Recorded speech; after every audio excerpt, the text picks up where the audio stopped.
Hi, it's Dr. Josh Brower, and I have a Progromat P500 Ivoclar oven here.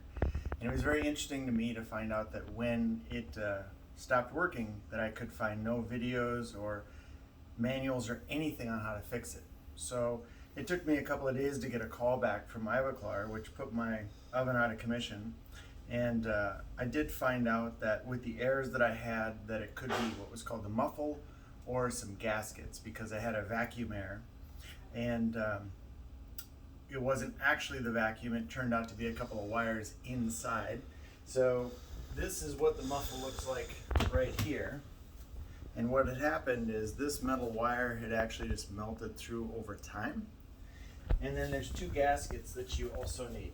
So this one goes inside, in between the two layers, and this goes on the bottom of the muffle. And I'm going to show you just briefly the disassembly and reassembly. So there's one screw here that you take off to get this off. And then this pops off the top. And there's three screws that I removed. And then you get to this can. And this is where it actually becomes very technical and tricky. This particular holder is tightened on here. To get it properly tightened, you have to make this little plastic gasket here bulge. That piece is this one right here. So that goes inside there.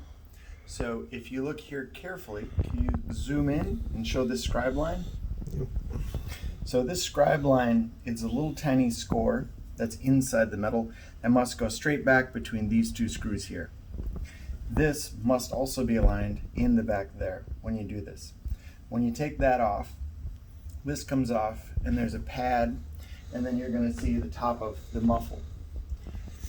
There's two fine wires right here, and there's going to be these two nuts on the inside that go inside.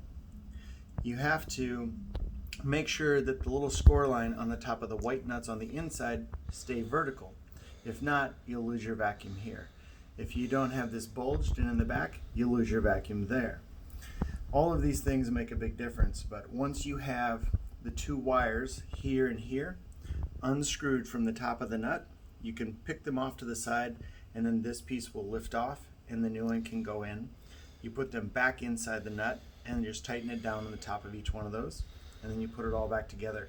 The trick is to make sure that this plastic is evenly distributed, that there's no insulation coating the top of it, that the score line is here, that this goes in the back, and that all of these cables are re-plugged in. It's easier to pull the little catch on the side here and lift this pot off with this and this than trying to do it all while it's still in the machine. You can probably do it, except for the blue muffle gasket on the bottom. That one you have to take out the bottom piece to install, and it does have a tapered area. You can put it in upside down, and so it's important to put the narrower side inside, so that on the outside it'll almost look like there's two little pieces here. So it's going to go in from the bottom like that. All those things can make it not work properly. So getting the blue gasket in upside down, getting the plastic with the clear plastic with some insulation covering it, not getting it bulged here, not getting the wires properly connected. If you push the wires in too far back here so the plastic coating covers the nut, then you'll also not get a good connection. So the orange wire typically tells you your temperature settings. Everything else is about the vacuum. Once you have it all reassembled, I suggest you test it before you put this, or the other cover on. It works properly without it. It's just safer because this gets awfully hot during the process. So hopefully, if you're a little bit technical, you'll need a large Phillips screwdriver for the top, a small flathead to do the inside nuts there, and I think it was around a 10 millimeter wrench for this nut right there. It doesn't require too many tools, it is doable, but everything has to be properly aligned or it will not work at all, and there is no manual that will help you. So I hope this video is very helpful. Again, this is the Ivoclar Progromat P500 muffle replacement and gasket replacement that comes up when you have vacuum leak errors. Thank you very much.